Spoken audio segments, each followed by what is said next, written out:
All right, so I want to talk about how credential stuffing, the platform, works. And this is a platform that the bad actors are using, the hackers out there are using.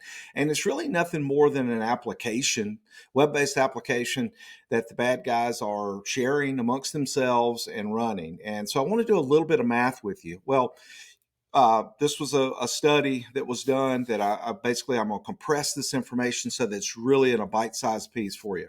All right, you get a username and password hacked out there. The average person has 13 other or 12 other places that username and password is being used.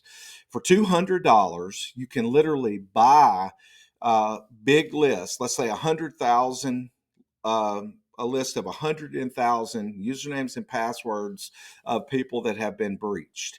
So I get that, I put it into this application, and it randomizes my IP so that I can try that password across all other platforms, like your Microsoft 365, your social media accounts, your banking accounts, your 401k, anywhere that they think they could make money. Right? They're going to try this password.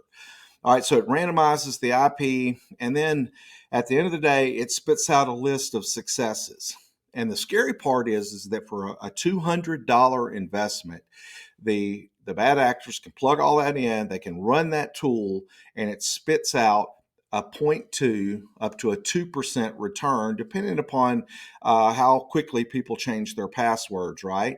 So with a point two of 100,000 is 200 accounts that they have now gained access to for $200. $1 an account to have access to it. Or on the high side, they're going to be able to get 2,000 accounts that they're able to gain access to. And I always like to use Microsoft 365 because for business, it's one of the most, they call it business email compromise, and it's one of the biggest risks out there.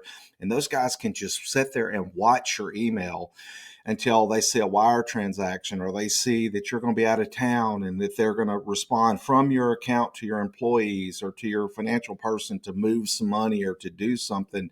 And ultimately, they're going to exploit you. All right. So, very lucrative, extremely low risk for those guys for sure, and it flat works. And so that's what's going to happen. So the bigger question is now that you know that, and I hope you understand that. And if you don't, hit me up because this is what's killing our business because they're taking so much money and distracting us while we're fighting these fires like this. And trust me, I know because I help clients do it all day. You got to you got to quit using that same password. You got to use something like LastPass. And second, you got to turn on multi-factor authentication. End of story. If you want to know how to do that, hit me up. Save yourself a lot of grief because if it hadn't happened yet, it's going to happen. And then you're going to remember what I told you and you're going to feel bad. So don't feel bad. Hit me up. Let's get that done.